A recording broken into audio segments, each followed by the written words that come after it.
abençoe.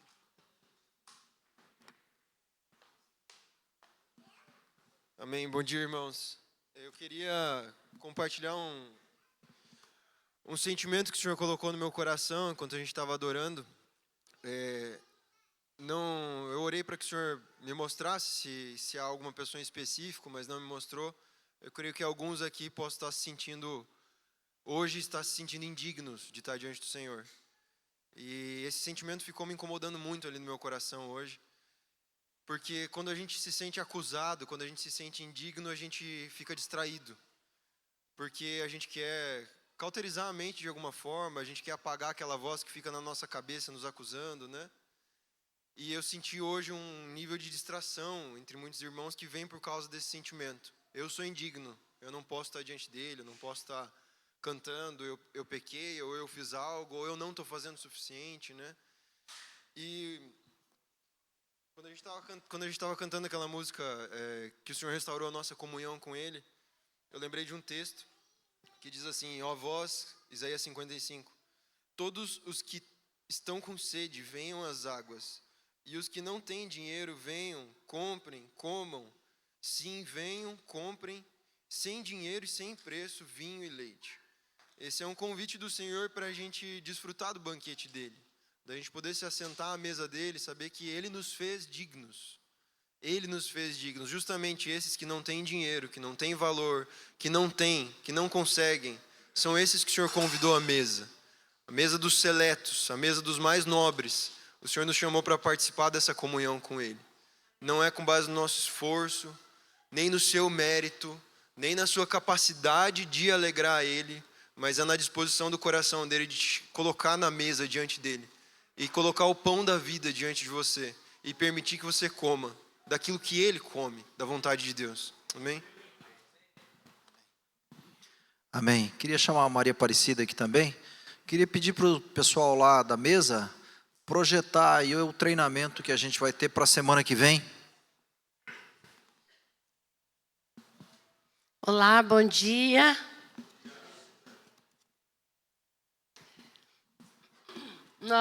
Na semana que vem, nós vamos ter um treinamento na parte da manhã.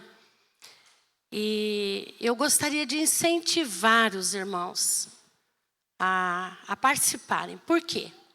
Bom, em primeiro lugar, esse tema, ele é um tema deste livro que eu escrevi, e ele é a tese do meu doutorado. Eu me lembrei agora, o senhor estava me lembrando que quando eu fui colocar esse tema para o meu orientador, ele disse que ele não poderia aceitar. Ele era um padre e ele não poderia aceitar porque eu precisaria de 10 livros internacionais para fundamentar o meu trabalho. E na hora o Espírito Santo me deu uma chave. E eu disse a ele que eu não tinha só 10 livros internacionais, que eu tinha 66. E eu me lembro que ele ficou desconcertado e acabou aceitando a minha tese aí com esse tema, a pedagogia de Jesus.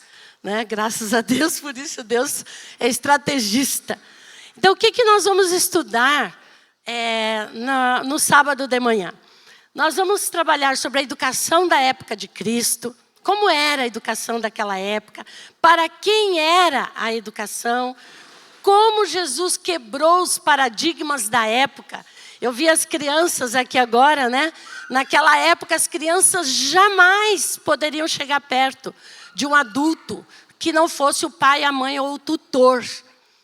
E quando Jesus, às vezes a gente não entende, quando Jesus diz, deixai vir a mim as criancinhas, porque os discípulos já estavam afastando as crianças de Jesus, porque não podia, a cultura da época não podia, mas ele quebra também este paradigma, deixar vir a mim as criancinhas, né? Porque delas é o reino dos céus.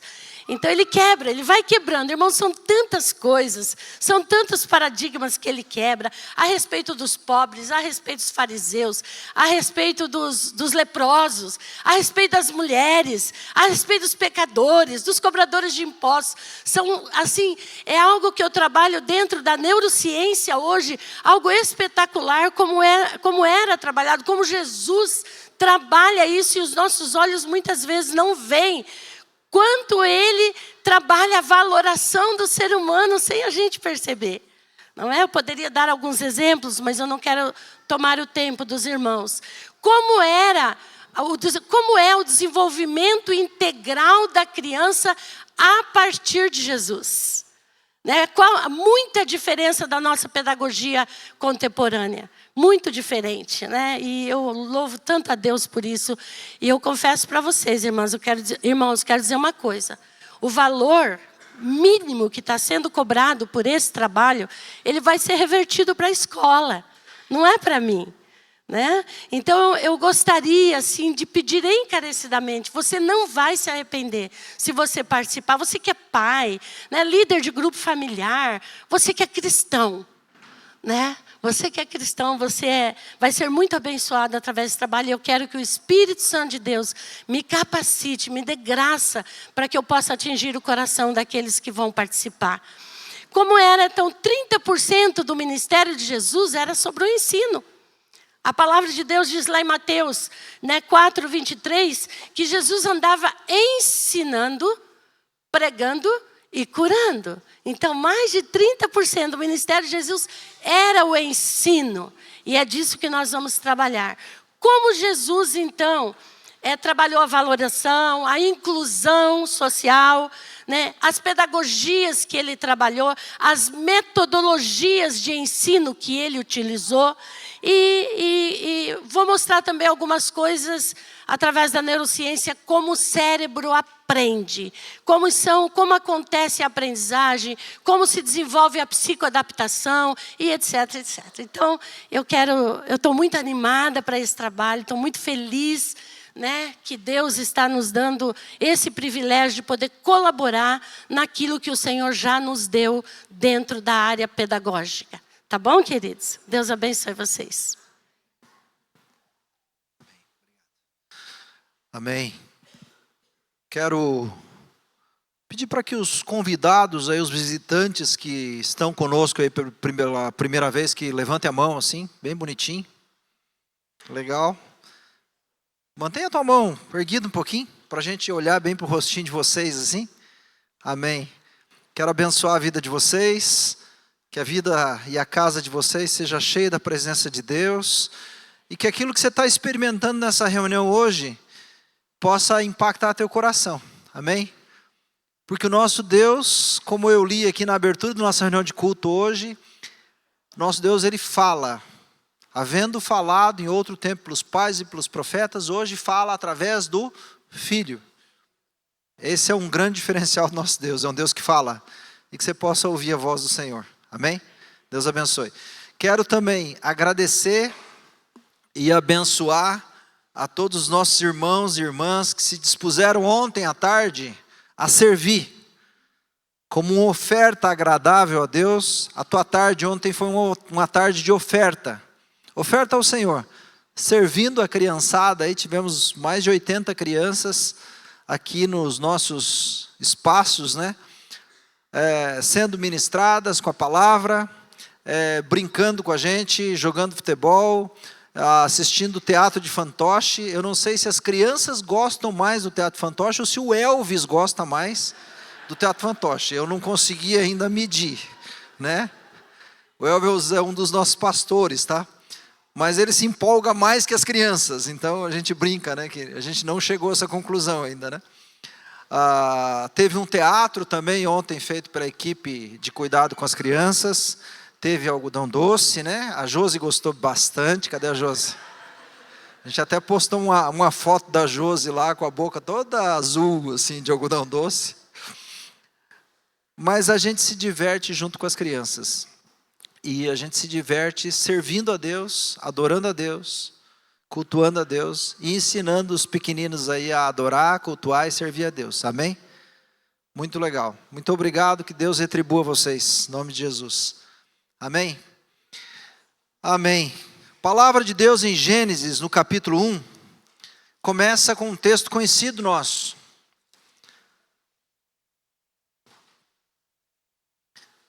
Dizendo que no princípio, Deus criou os céus e a terra. E no versículo 2 diz que a terra estava sem forma e vazia, e havia trevas sobre a face do abismo. Você viu que eu nem dei tempo para vocês abrirem a Bíblia, porque essa é a mais fácil, né, gente? Você só abre a capa, já está ali. Então você tem que ser mais rápido aí. Então no princípio criou Deus os céus e a terra estava sem forma e vazia, e havia trevas sobre a face do abismo, e o Espírito de Deus se movia sobre a face das águas.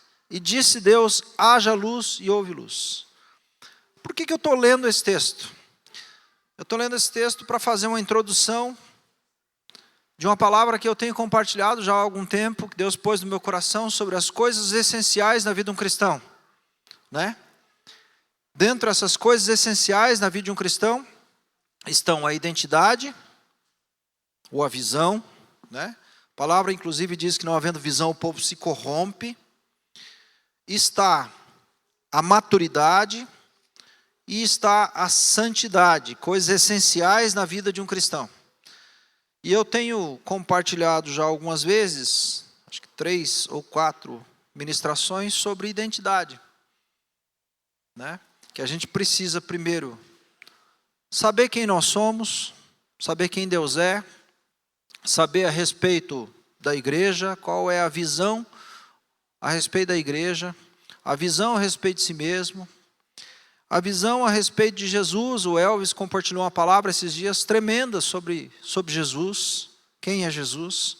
Quem é Deus, né? Jesus é Deus. E sobre o reino de Deus. Então, nesse primeiro ciclo de palavras que nós estamos compartilhando, e também sobre a eternidade, a gente quer falar depois a visão a respeito da eternidade. Todas essas coisas são, vamos dizer assim, que se a gente pegasse uma mochila para sair acampar, né?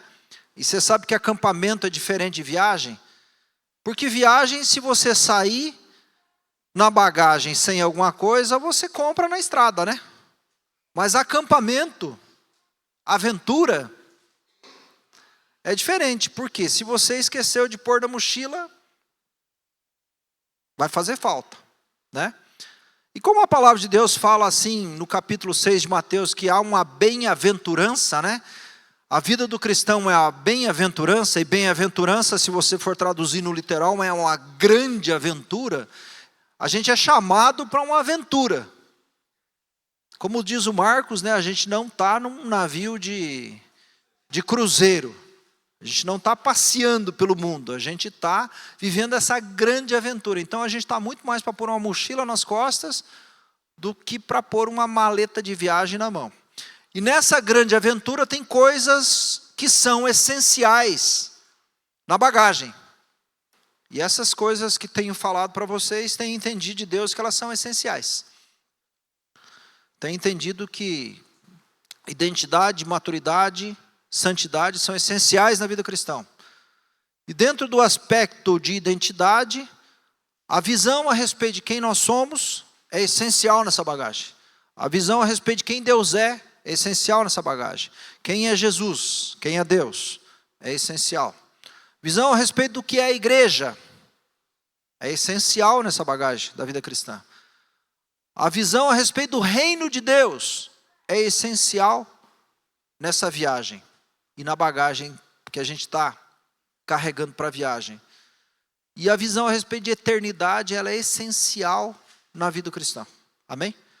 Então eu vim falando aqui sobre essas pregações anteriores. Para quem não viu, se quiser ver no YouTube, a gente tem um canal lá da comunidade, tem as palavras anteriores. Na semana passada eu compartilhei sobre as maneiras que a gente começa se relacionando com Deus dentro da nossa identidade. A gente chega no relacionamento como servo, depois é promovido, né, no relacionamento, passa a se relacionar com o pai como um filho. Depois a gente evolui no relacionamento, isso vai falando do aspecto de maturidade nossa, né, na vida cristã. A gente vai amadurecendo, a gente chega como servo, se começa a se comportar e se relacionar como filho. Depois a gente vai evoluindo e amadurecendo, vai se relacionando com Deus como filho, depois como amigo. E por último a gente passa a se relacionar como um colaborador ou como um discípulo, como a gente diz, né? Porque o discípulo é aquele que, além de receber, guardar todas as coisas que o Senhor tem ensinado, ele ainda reparte todas as coisas que ele aprendeu. Resumindo, a gente é abençoado para abençoar, a gente é curado para curar, a gente é servido para servir, né? A gente é amado para amar. Isso é a vida de um discípulo, de um colaborador. Você percebe que para isso precisa de um grau de maturidade? Porque a criança, ela dificilmente retribui, né? A criança parece que é filho daquelas duas personagens bíblicas lá que tem na Bíblia, que chama Adá e Adá. São duas irmãs, né? Tem duas irmãzinhas na Bíblia, uma chama Adá e a outra chama Adá. Sabe o que elas são? Sanguessuga. Tem dois sanguessuga na Bíblia que tem nome. E às vezes a criança, ela instintivamente, né, por falta de maturidade, né, tem uma coisa especial nas crianças, que é a infantilidade, né? Por isso que elas são crianças. Então elas têm essa natureza de sempre querer. E a gente, quando chega também no reino de Deus, a gente chega igual criança, né? Tanto que a palavra de Deus fala que a gente precisa nascer de novo, e nasce como criança mesmo. Então a gente nasce imaturo, né? Mas a gente não pode permanecer imaturo, a gente tem que crescer. E é por isso que, na medida que a gente vai alcançando maturidade no reino de Deus, a gente também vai entendendo no reino de Deus que a gente é chamado de servo para filho, de filho para amigo, de amigo para colaborador ou discípulo. Amém? Isso é claro, né? É claro ou não? Vocês estão comigo aí? Não é porque às vezes fica muito quietinho, eu não sei se é uma dúvida, se é uma interrogação assim na cabeça, né? Bom, mas que bom que ficou claro. E porque ficou claro, a gente tem que progredir em conhecer Jesus. Amém? Estão meio tímido ainda. Ou estão com medo de me responder, ou estão em dúvida, né? Mas de qualquer maneira, seja timidez ou seja dúvida, precisa ficar claro que a gente precisa progredir no conhecimento de Jesus e progredir no relacionamento com Jesus. Tá bem? Amém. Está melhorando os amém. Então, quando a palavra diz que no princípio Deus criou os céus e a terra, aqui nós vemos uma grande verdade bíblica. Que o nosso Deus e Pai é o Criador de todas as coisas. Tudo é dele. A palavra diz que tudo é dele, tudo foi feito por ele e para ele foram feitas todas as coisas. Então não tem nada que não seja do nosso Senhor. Resumindo assim, não tem nada que é nosso, tá? Traduzindo, tudo é para ele. O nosso emprego é para ele. A nossa capacidade intelectual precisa ser para ele, é dele e é por ele. O nosso conhecimento, os nossos bens são dele, por ele e para ele. Né? Amém? E quando fala que ele criou sem o auxílio de material pré-existente. A tradução dessa palavra, ou a expressão original dela, é que Deus criou sem o auxílio de material pré-existente. Então Deus não emprestou nada de ninguém para criar tudo que ele criou. Deus não pediu emprestado. Deus criou exatamente do nada. E a palavra Deus, ali em Gênesis capítulo 1, é a palavra Elohim. A palavra Elohim diz que o Pai, o Filho e o Espírito Santo estavam juntos na criação. Jesus estava na criação com o Pai e com o Espírito Santo. E por que eu estou reafirmando isso? Porque isso precisa soar no nosso coração como uma verdade absoluta para nós. Para que não haja dúvida a respeito de quem é Jesus. E aí quando a gente vai lá para o livro de João, a palavra em João diz que ele estava no princípio com Deus, ele era Deus, tudo foi feito por ele, e sem ele, nada do que foi feito se fez. Esse é Jesus. Ele é Deus e é por isso que nós o adoramos. Adoramos Jesus porque Deus lhe deu um nome acima de todo nome, ao qual, ao nome de Jesus, todo joelho tem que se dobrar, nos céus, na terra e embaixo da terra. Esse é Jesus. Então, se havia alguma dúvida, por que a gente precisa adorar a Jesus? Porque Deus lhe deu um nome, acima de todo nome, ao qual até os anjos foram ordenados que o adorem, como eu li lá em Hebreus capítulo 1. Amém? E dentro desse contexto a respeito de quem é Jesus, que no princípio ele criou todas as coisas, e que houve um momento em que a terra se tornou sem forma e vazia, havia uma imensidão de trevas, havia abismo sobre a face da terra, e Deus enviou o seu Espírito que pairava, sobre a face do abismo, e essa palavra pairava é a mesma palavra, ela tem o mesmo sentido de uma galinha quando está chocando os ovos. Essa era a forma como que o Espírito Santo estava sobre aquela imensidão de trevas, sobre o abismo. E a palavra diz que ali, Deus promoveu um ato. E o primeiro ato promovido por Deus foi falar. Foi a expressão, a manifestação do poder de Deus através da sua palavra, restaurando aquela treva e aquela imensidão de abismo, dizendo: haja luz. E por que eu estou falando a respeito disso? Eu estou falando a respeito disso porque o Jardim do Éden, que vem depois, a partir de um processo e de um projeto da restauração de Deus, ele é uma espécie de protótipo do reino de Deus, a respeito do qual eu vou falar hoje. Então a gente precisa olhar para aquele Jardim do Éden, porque talvez seja a forma mais simples da gente entender o reino de Deus. Tá? E aqui a gente começa então a entender que o reino de Deus, lá no Jardim do Éden, e eu falei primeiro da restauração, e não estou falando exatamente do jardim, porque vocês já conhecem toda a história, mas eu quis acentuar a ação de Deus, eu quis acentuar a eternidade que já estava no coração de Deus.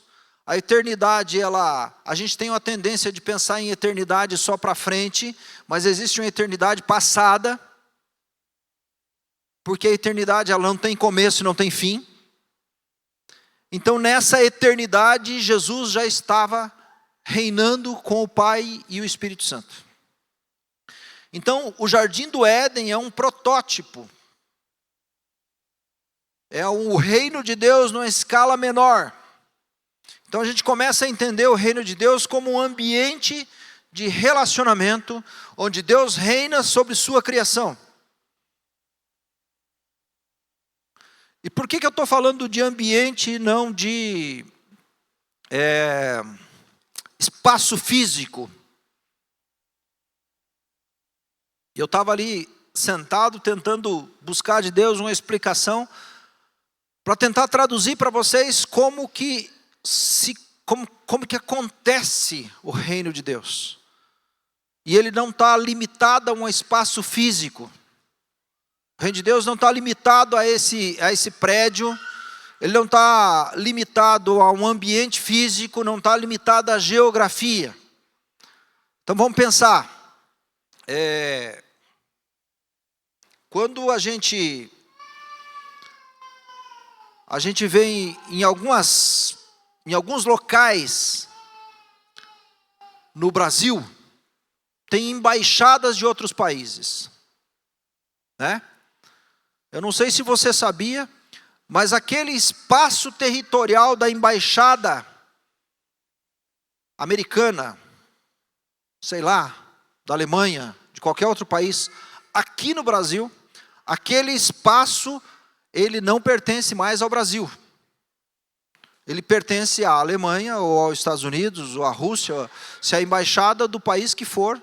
Aquele terreno onde está a embaixada, vamos dizer que seja em São Paulo, aquele terreno lá em São Paulo, onde está a embaixada da Rússia, dos Estados Unidos e da Alemanha, ela não pertence mais ao Brasil. As leis dentro daquele espaço são as leis da Rússia, da Alemanha e dos Estados Unidos. Elas não são as leis brasileiras que prevalecem ali dentro. E o reino de Deus parece muito com isso. Porém, não tem um limite de geografia. Porque o reino de Deus ele não tem uma visível aparência, não tem um limite geográfico, porque o reino de Deus ele não tem limite de tempo, inclusive. Porque o reino de Deus ele é eterno. Além de não ser limitado ao tempo, por ser eterno, ele não tem limitação geográfica. Isso quer dizer que o reino de Deus pode acontecer num ambiente completamente hostil a Deus. E o que precisa ter então nesse ambiente hostil a Deus, para que o reino de Deus aconteça? Precisa ter alguém que leve consigo o reino de Deus no seu coração. Precisa ter um representante do reino de Deus naquele lugar. E a partir do momento que se instala um representante do reino de Deus naquele ambiente, aquele espaço passa a ter um novo dono. Não é mais da propriedade do povo hostil a Deus.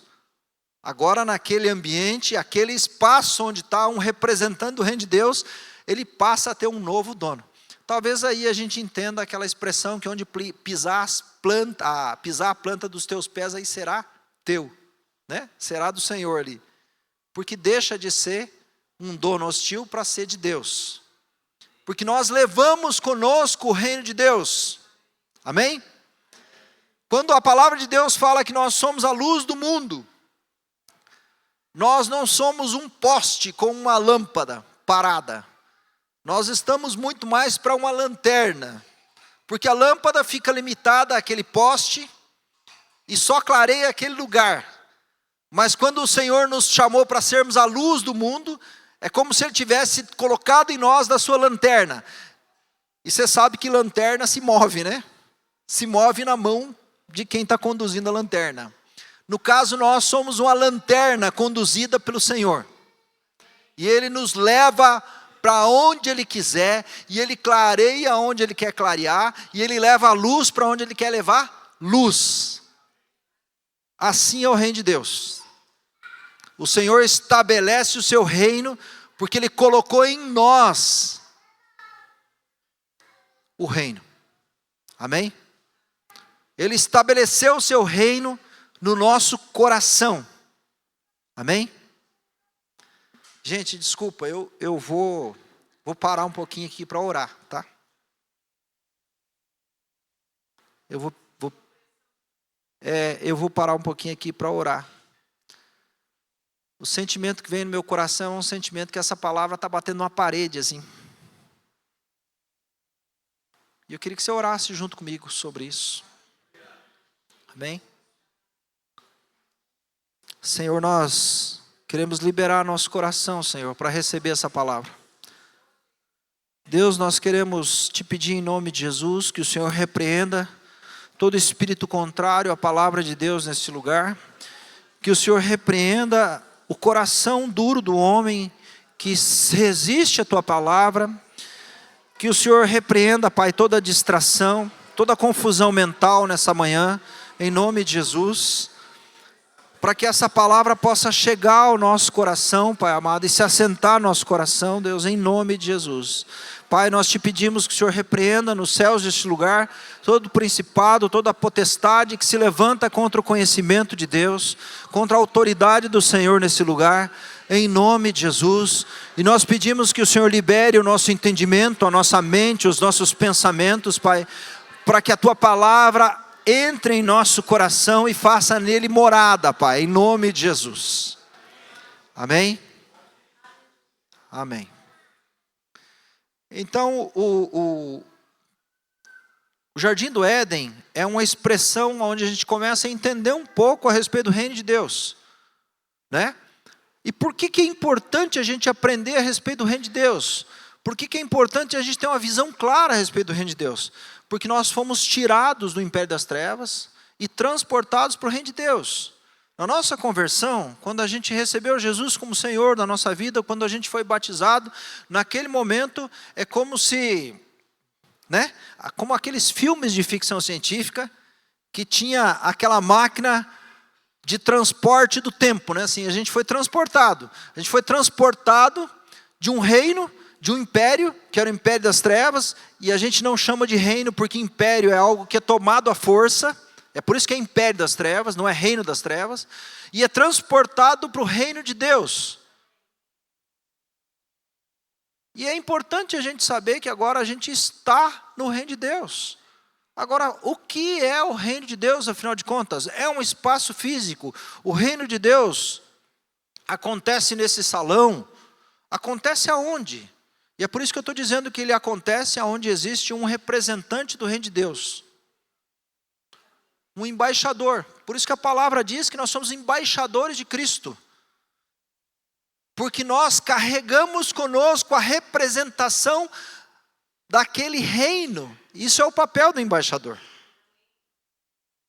E o embaixador, ele leva consigo a representação da sua embaixada. E lembra que essa embaixada, ainda que esteja em qualquer lugar que esteja, ela não pertence mais àquele país. Ele é um estrangeiro ali. E ele tem as suas próprias leis. E ele está sujeito apenas às leis da sua nação. Amém? Então, o reino de Deus é um ambiente de relacionamento onde Deus reina sobre a sua criação. Num ambiente de amor, de paz, de justiça e de alegria. E o mais importante, o reino de Deus, ele se manifesta ou é sustentado através da palavra de Deus. Por que eu estou fazendo essa separação e comecei a ler Gênesis? Para que fique claro que o reino de Deus não é a criação. Não são as coisas que foram criadas por Ele. O reino de Deus está relacionado ao governo de Deus. O reino de Deus está relacionado a um ambiente onde o Senhor reina. Então a nossa casa, ela pode ser a expressão do reino de Deus, desde que o Senhor Jesus reine. Vocês percebem que o reino de Deus não tem nada a ver com religião? Percebem isso? Vocês percebem que o reino de Deus está relacionado ao senhorio de Cristo? Vocês percebem que o reino de Deus não tem nada a ver com ser evangélico ou não ser evangélico? Mas o reino de Deus está relacionado a ser um discípulo de Jesus. Alguém que compreendeu o chamado para o reino de Deus. Alguém que reconheceu Jesus como seu Senhor. E aí tem uma grande diferença. Porque Jesus, ele veio para reinar sobre as nações. E nós somos as nações. E eu gosto de, talvez esmiuçar, parece óbvio algumas coisas, mas a gente tem mania de empurrar para o outro, né? Então, Jesus veio reinar sobre as nações, a gente empurra, fala assim, vamos reinar sobre aqueles que não conhecem Jesus. Não, ele veio reinar sobre as nações. Nós somos as nações. Nós somos as nações pelas quais o Senhor veio reinar. E Ele começa reinando a partir de nós. E aí Ele nos chama para sair daquele império de trevas. E através da sua palavra, Ele nos transporta para o reino do Filho do seu amor. E aquela condição de caos que até então existia, aquela condição de abismo que até então existia, aquela condição de trevas que até então existia, ela passa a ser restaurada pelo poder da sua palavra. Por isso que o reino de Deus é um ambiente onde o Senhor reina, é um ambiente onde de amor, de paz, de justiça, de alegria, sustentado pela palavra de Deus. Quando que o reino de Deus se estraga? Quando que tem uma crise? Quando entra a queda do homem e o homem é expulso do jardim do Éden. E aí no reino de Deus, que estava estabelecido ali, no coração do homem, naquele jardim, não deixou de existir. Mas o homem se perdeu. O homem saiu debaixo do governo de Deus, porque decidiu ouvir a palavra de Satanás e acreditar muito mais na serpente do que acreditar em Deus. E continua sendo assim até hoje. Quando o homem deixa de ouvir a palavra de Deus e passa a ouvir a voz da serpente, o homem sai do ambiente do reino de Deus, do relacionamento de Deus, do ambiente de amor, de paz, de justiça, de alegria, que é sustentado pela palavra de Deus, e se coloca voluntariamente no império das trevas. E é por isso que a gente precisa compreender claramente o reino. Porque o reino é sustentado pela palavra de Deus. O homem foi criado para ter domínio sobre todas as coisas, para exercer autoridade, para governar, a exemplo do jardim do Éden. O homem foi criado para isso. Mas muitos querem governar, querem ter domínio sobre todas as coisas. Muitos querem o reino, mas não querem o rei, ou o seu reinado. Porque às vezes a gente até quer o rei, mas não quer a influência do seu reinado sobre nós. Porque é muito mais atuante quando a gente fala assim que venha o teu reino, né? Como lá na oração do Pai Nosso. Por que Jesus, naquele momento, começa a chamar os homens, os discípulos que haviam perguntado a respeito de oração, falou assim, os discípulos de João, eles oram, e nós não sabemos como orar, Senhor Jesus, ensina-nos a orar. E Jesus começa a estabelecer um padrão, e ele não diz assim que era uma regra para orar sempre aquilo, mas ele começa a estabelecer um padrão de como a gente deveria orar. Não era o que você deveria orar, mas como você deveria orar. E a oração precisa começar reconhecendo que o nosso Pai está nos céus. Que o Pai é nosso. Ou seja, é uma relação de identidade, de paternidade, de filiação. Percebe isso? Ele começa nos ensinando dizendo assim, você não nasceu por acaso, você não está no mundo por acaso, você não foi rejeitado, você não foi abandonado, você não foi desprezado, você foi escolhido, tudo aquilo que a gente já falou sobre identidade. Porque você tem um pai. E o pai que antes era só meu, agora é nosso. Porque nós fomos adotados por meio de Jesus para a família de Deus. E agora nós não somos mais filhos da escrava, né? Nós somos filhos da livre. Nós agora somos filhos de Deus, por meio de Jesus. E a Bíblia fala que isso aconteceu por causa do seu grande amor com que nos amou. E o Senhor nos amou sendo nós ainda pecadores.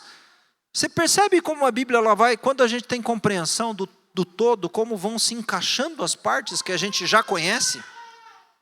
Né? Por isso a expressão do seu reinado é a atuação de um rei que reina. Por isso que alguns até querem um rei. Ah, eu quero Jesus. Mas você quer a influência do seu reinado na sua vida? Isso é o reino de Deus. Não é só saber que Jesus é rei.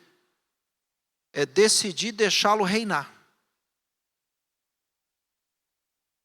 E quando a gente não compreende o reino de Deus, a gente começa a fazer o nosso próprio império. Às vezes a gente pega os aspectos do reino de Deus e inclui no nosso império. A gente chama algumas coisas de reino de Deus, mas não são o reino de Deus, são o nosso império. E por que eu estou falando de império? Porque não foi algo conquistado, foi tomado à força. E a gente vai tentando tomar à força alguns aspectos do reino de Deus, para criar o nosso próprio reino, o nosso próprio império. Você vai encontrar isso muito no Espiritismo, por exemplo, que pega muitos aspectos da palavra de Deus, ajuda muitas pessoas, mas com a intenção de conseguir para si uma vida futura melhor, independente de Jesus.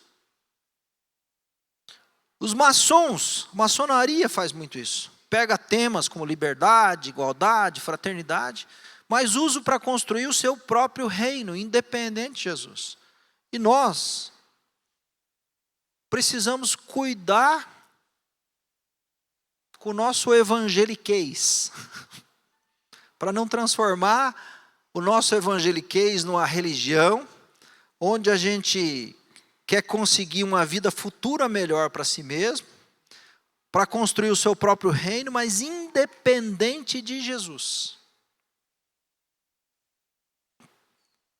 Quando a gente pega o islamismo de Maomé, a gente também vê um zelo extremo pelo ensino, né? Às vezes a gente olha essas religiões e algumas coisas a gente precisava pelo menos ser despertado por elas. Por exemplo, o zelo pelo ensino dos muçulmanos, temas como liberdade, igualdade, fraternidade, para construir uma sociedade melhor, caridade, ajudar as pessoas. A gente precisava aprender algumas coisas assim. Mas tudo isso precisa convergir para Cristo e para o seu reino. Porque senão tudo isso é para construir o nosso próprio império independente de Jesus. Então o problema não é você fazer caridade, o problema é quando você faz caridade para ser reconhecido. O problema não é ajudar os outros, a gente deve fazer caridade, deve ajudar os outros, mas o problema é que não pode ser independente de Jesus.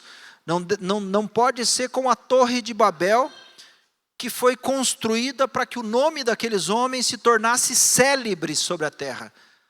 Porque quando o homem pensou assim e se uniu, né, para isso, o que Deus fez? Deus trouxe a confusão de línguas ali e espalhou o povo pela terra. Então Jesus, ele é a essência do cristianismo. O cristianismo não é um livro ou um ensino apenas, mas o cristianismo é uma pessoa, que é Jesus. E é sobre essa pessoa, Jesus, que a promessa do Pai sobre um reino se consolida. Amém? É sobre Jesus. A Bíblia é sobre Jesus. Ainda que a gente ache e encontre muitas palavras que consolem nosso coração, que confortem nosso coração, que tirem o nosso medo, que nos deem ânimo, que nos deem vigor, que nos deem força, que nos capacitem, que nos dê sabedoria, que nos dê como tomar decisões, a Bíblia continua sendo um livro sobre Jesus. Continua de capa a capa. Abra a tua Bíblia em Gênesis 3,15.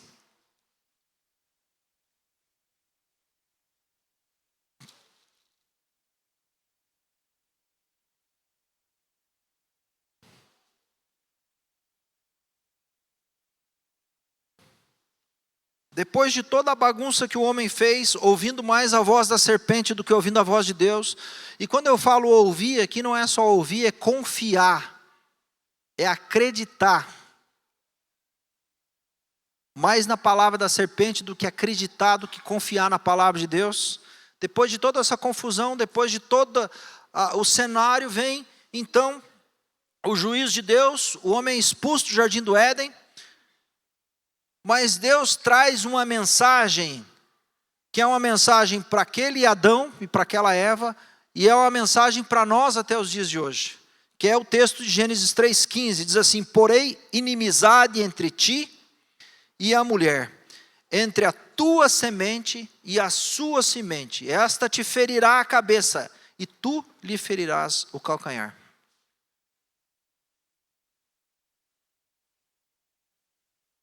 Porém, inimizade entre ti e a mulher, entre a tua descendência e a descendência dela. Esta te ferirá a cabeça, essa descendência te ferirá a cabeça, e tu lhe ferirás o calcanhar. Esse versículo é a expressão da promessa de Deus para a humanidade, onde Deus proclama a Adão e Eva uma promessa futura, que o que gerou o pecado e a separação entre ele e o homem seria um dia eliminado. E de que forma isso aconteceria? Uma semente, descendente da mulher, esmagaria a cabeça da serpente. O que é esmagar a cabeça da serpente? É esmagar a sua autoridade e os efeitos do pecado que a serpente trouxe. E o pecado trouxe. E levar o homem de volta para a comunhão com Deus. E toda a Bíblia vai se desenvolver a partir dessa esperança. A esperança dessa semente, a esperança desse descendente, a esperança do Messias. Um homem, descendente da mulher, descendente de Eva, que restauraria todas as coisas. E é por isso que o capítulo 1 de Gênesis, do versículo 1 ao versículo 3, é o resumo do resumo do resumo da Bíblia. Percebe? Onde todas as coisas foram criadas perfeitas, mas houve um caos que trouxe trevas, que trouxe um abismo, e a terra se tornou um caos, sem forma e vazia. Mas Deus envia uma promessa, envia o seu Espírito Santo, e o Espírito Santo pairava sobre a face do abismo, e se movia sobre a face das águas, como se estivesse fazendo um raio-x, um diagnóstico daquele ambiente que tinha perdido a perfeição da natureza da criação de Deus. E Deus resolve, ou Deus promove um ato, pela expressão da sua palavra. Deus diz, haja luz. E Deus começa ali a restauração de todas as coisas. Então Jesus é a nossa esperança. O descendente de Eva que restaurará todas as coisas. E é por isso que Jesus precisa nascer de forma natural de uma mulher. Por causa de uma promessa. Que a semente da mulher, o descendente de uma mulher, seria aquele que restauraria todas as coisas, que pisaria a cabeça da serpente. A vinda de Jesus no Novo Testamento proclama a renovação do plano original de Deus. Deus agora reina sobre o povo através do seu Filho Jesus. Jesus é a manifestação da realidade. Por isso que a gente vê, e a gente até cantou, que Ele é a expressão exata do Pai. Ele é a expressão exata do Pai. Ele é a manifestação da realidade. Tudo aquilo que era sombra no Antigo Testamento, agora no Novo Testamento se torna a realidade. Jesus é a expressão exata do Pai. E João diz que ninguém viu a Deus, mas Jesus veio para revelar o Pai. Ninguém viu a Deus, mas Jesus veio para revelar o Pai. Abra a tua Bíblia em Colossenses capítulo 1, do versículo 15 até o 20.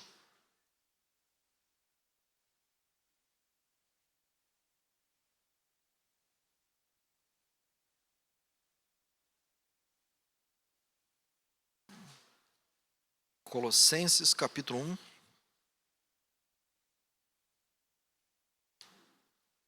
Do 15 até o 20. Diz assim: Ele é a imagem do Deus invisível, o primogênito sobre toda a criação, porque nele foram criadas todas as coisas, nos céus e na terra, as visíveis e as invisíveis, sejam tronos, sejam dominações, sejam principados, sejam poderes, tudo foi criado por ele e para ele. Ele existe antes de todas as coisas, e nele tudo subsiste. Ele também é o cabeça do corpo, que é a igreja. Ele também é o cabeça do corpo, que é a igreja. Ele também é o cabeça do corpo, que é a igreja. É o princípio, o primogênito dentre os mortos, para que em tudo ele tenha o primeiro lugar. Porque foi da vontade de Deus que nele habitasse toda a plenitude, e havendo feito a paz pelo sangue da sua cruz, por meio dele, reconciliasse consigo mesmo todas as coisas, tanto as que estão na terra, como as que estão no céu. Amém?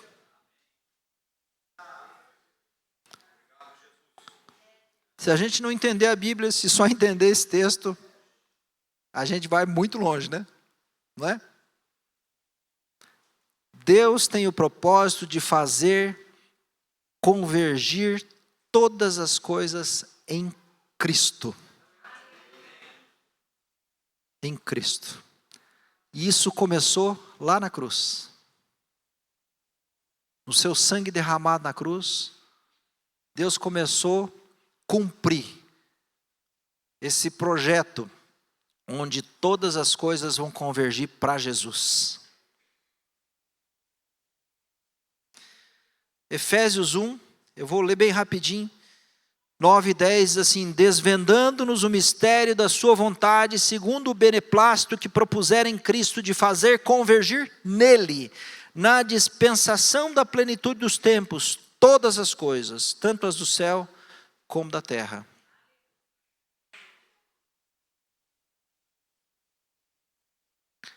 E a partir do Novo Testamento, o Novo Testamento vai revelar esse mistério escondido. Qual é o mistério escondido? Jesus. Aquilo que estava oculto aos profetas, aquilo que estava oculto aos patriarcas, aquilo que estava escondido no Antigo Testamento, que eram sombras do que viria, começa a ser revelado no Novo Testamento. Deus começa a revelar através de Jesus. E a partir do Novo Testamento, Jesus chega e começa a pregar, a dizer: arrependei-vos porque está próximo o reino dos céus. Arrependei-vos porque está próximo o reino dos céus. Deus nunca esteve em silêncio. Havendo Deus, outrora falado muitas vezes, de muitas maneiras, aos pais pelos profetas, nesses últimos dias nos falou pelo Filho, a quem constituiu herdeiro sobre todas as coisas, pelo qual também o fez o universo. Deus falava aos pais pelos profetas, e Deus agora fala pelo Filho, o herdeiro de todas as coisas. Eu quero fazer uma provocação, uma ilustração. Pensa que essa sala aqui, esse salão tivesse com a luz apagada. E a gente chegou aqui e estava tudo apagado. E vamos supor que fosse uma noite. E aí você entra aqui e acha uma cadeira, a primeira cadeira que você encontra, você senta. E a pergunta que eu te faço é: porque você não viu que tinham pessoas aqui, elas não estavam aqui? Então não é porque a pessoa estava a luz apagada que impedia que a gente visse a pessoa, não significa que a pessoa já não estava ali. O que acontece é que a gente precisa de luz para que a pessoa seja revelada, ou seja, para que a gente enxergue que havia uma pessoa ali. É exatamente o que acontece no Antigo e no Novo Testamento. É como se a luz tivesse apagada, e por causa da falta da luz, a gente não conseguia perceber que Jesus já estava presente no Antigo Testamento. E quando a luz vem ao mundo, e a luz resplandece nas trevas, e é o que João capítulo 1 começa a falar, né? Veio para os seus não receberam. Ele é a luz que resplandece nas trevas. Ele é a luz que ilumina todo o homem. A partir do momento que a luz foi acesa, a gente começa a ver que Jesus estava lá. O reino de Deus sempre esteve ali presente. Mas agora foram iluminados, revelados aos olhos a sua presença.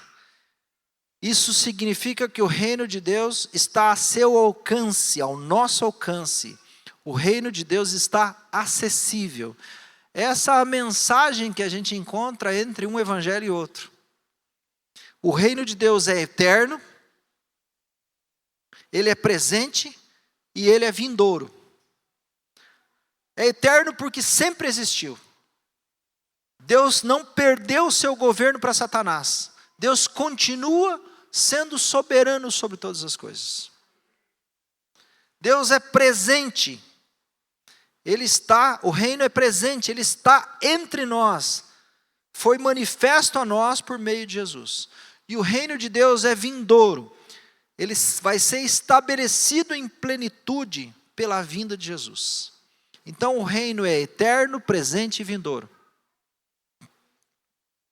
E é por isso que quando Jesus ensina os discípulos a orar, ele diz assim: quando vocês orarem, digam assim: Pai nosso, que estais nos céus, santificado seja o teu nome. Venha o teu reino. Venha o teu reino. Amém? Seja feita a sua vontade, assim na terra como no céu. Porque no reino de Deus, a vontade de Deus é feita lá no céu. Os anjos cumprem a vontade de Deus. Os anjos obedecem a Deus. E quando nós compreendemos que existe um reino, que nós temos um Pai, e que o nosso Pai está nos céus, mas ao mesmo tempo habita em nosso coração. E a Bíblia fala que Ele está nos céus para que a gente tenha a dimensão da sua grandiosidade, não da sua dimensão de distância. Porque ao mesmo tempo que Ele é tão grande, Ele é tão perto. Né? E também para que a gente tenha a dimensão de que Deus tem uma capacidade de visão dos céus muito maior do que a nossa. É por isso que Jesus começa a ensinar que o nosso Pai está nos céus. Para que a gente compreenda a sua grandiosidade. E diz assim: santificado seja o seu nome. Porque Ele é santo. O Pai é santo, o Filho é santo e o Espírito é santo. E fala: venha o teu reino. E quando diz venha o teu reino, junto com a expressão venha o teu reino, fala sobre a vontade de Deus. Que seja feita a vontade de Deus. Aqui na terra. Na minha vida, na sua vida, na minha casa, na sua casa, no meu trabalho, no seu trabalho, na faculdade, no ponto de ônibus, dentro do carro dirigindo, no semáforo, em qualquer lugar. Seja feita a vontade do Senhor, assim como ela é feita lá no céu.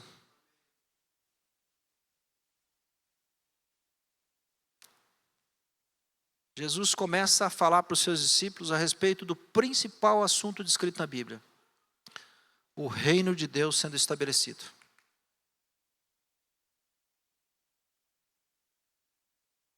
Porque o reino de Deus é basicamente o governo de Deus. É o reinado de Deus, a sua soberania divina em ação. O reino de Deus é a realização da vontade de Deus. O reino de Deus, ele vem com uma mensagem de esperança em meio ao caos dos nossos dias. Não só dos nossos dias, mas de todos os dias, desde que o pecado entrou na história. O reino de Deus, ele não é a criação. O reino de Deus não tem visível aparência. Ele não é comida ou bebida. Mas o reino de Deus é paz, justiça e alegria no Espírito Santo. Por que diz que não é comida nem bebida? Porque comida e bebida são coisas criadas. Justiça, paz e alegria são atributos de Deus, revela a natureza de Deus.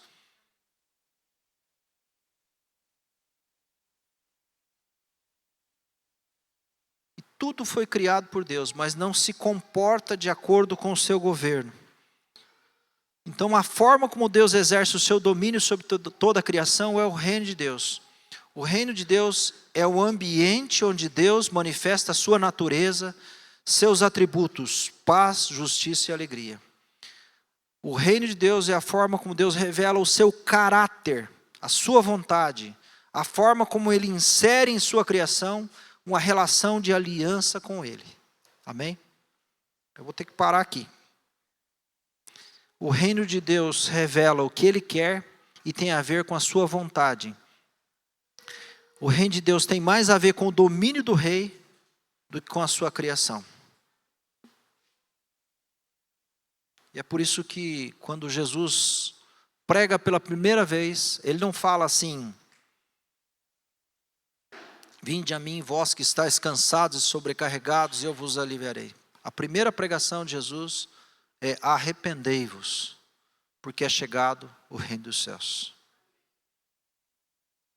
Porque com a pregação do arrependimento, o reino de Deus vai sendo estabelecido no coração do homem. E o reino de Deus sendo estabelecido no coração do homem, ele põe em ordem o caos. Ele dissipa as trevas. Ele tira a condição do homem de abismo. E estabelece Jesus como Senhor. E é por isso que vem a paz. Eu quero só concluir, eu gosto muito dessa expressão, porque ela ajuda a explicar, e eu também tinha dificuldade de entender, quando Jesus, capítulo 9 e 10 lá de Mateus, quando Jesus sobe, está no monte assim, ele olha aquela multidão que está aflita e exausta, né, cansada, sobrecarregada, e aí ele olha e diz assim: eles são como ovelhas que não têm pastor. Ou seja, o que ele está dizendo? Ele fala assim: a causa deles estarem cansados é porque falta governo sobre a vida deles. Eles estão sobrecarregados, estão aflitos, estão exaustos, estão abatidos, porque eles são como ovelhas sem pastor. Eles não têm quem os governe, não tem quem os dirija, não tem quem os conduza, não tem quem cuide deles. E aí Jesus chama os discípulos para orar. Vocês vão ler o texto lá. E Jesus começa a orar com os discípulos, né? E ele faz o diagnóstico e dá também o tratamento. E o tratamento é falar assim: ó, agora que vocês oraram junto comigo, e é muito interessante quando Jesus pede para os discípulos orar, porque ele pede para eles se envolverem com o projeto de Deus. Jesus vê um problema e fala assim: agora orem junto comigo. E a partir do momento que você ora, você é inserido no problema. Você passa a fazer parte e precisa trazer a solução para aquele problema. E agora ele envia os discípulos e chama eles pelo nome. Um por um. Sabe por que chama pelo nome? Para que ninguém transferisse responsabilidade. Não sou eu. Não, Jesus não falou para mim. Não sou eu que tenho que ir. É o outro. Jesus não deixa dúvida. E agora ele fala assim: agora vão para as ovelhas perdidas da casa de Israel. E quando vocês forem, entrarem numa casa e forem bem recebidos nessa casa, não precisa levar cinto, não precisa de levar dinheiro, não levem alimento. Porque quando vocês entrarem numa casa e forem bem recebidos nessa casa, deixem nessa casa a minha paz. E eu sempre perguntei: como é que isso acontece? Como é que isso acontece, afinal de contas? Como é que a gente chega numa casa e deixa a paz? É simplesmente uma expressão, é uma palavra mágica, assim, tipo perlim-pim-pim, né? Ah, paz! E aquela casa invade a paz. Não. Sabe por que entrava a paz? Porque eles permaneciam algum tempo naquela casa. E sabe o que eles faziam naquela casa? Eles proclamavam o evangelho do reino de Deus. E quando vem o evangelho do reino de Deus, ele traz arrependimento. Quando vem arrependimento, a pessoa sai do trono e Jesus é estabelecido como autoridade naquela casa. E o governo de Deus passa a dominar aquela casa. E o governo do Senhor Jesus Cristo passa a ser a autoridade máxima naquele lugar. E a pessoa passa a ser colocada como um discípulo de Jesus. E o que é um discípulo de Jesus? É alguém que se deixa colocar em ordem. E aí vem a disciplina do reino de Deus. Aquela casa é posta em ordem. E porque é posta em ordem, porque Jesus passa a reinar, porque houve arrependimento, então vem a paz. A paz não é um passe de mágica. A paz é a expressão do governo de Deus reinando sobre aquela casa. E é por isso que Jesus diz assim: deixem a minha paz. A minha paz os dou. Mas eu não dou para vocês como o mundo a dá. Porque é uma paz que excede o entendimento. Percebe? Você percebe como a palavra de Deus vai fazendo sentido para nós? Ela vai se encaixando em lacunas que a gente não entendia. Quando a gente entende quem é Jesus, quem é Deus, quem eu sou e o que é o reino de Deus. Amém? Agora eu vou parar. Tem bastante coisa para falar, mas vão ter que me deixar para outro dia. Eu só queria orar sobre essa palavra. Amém?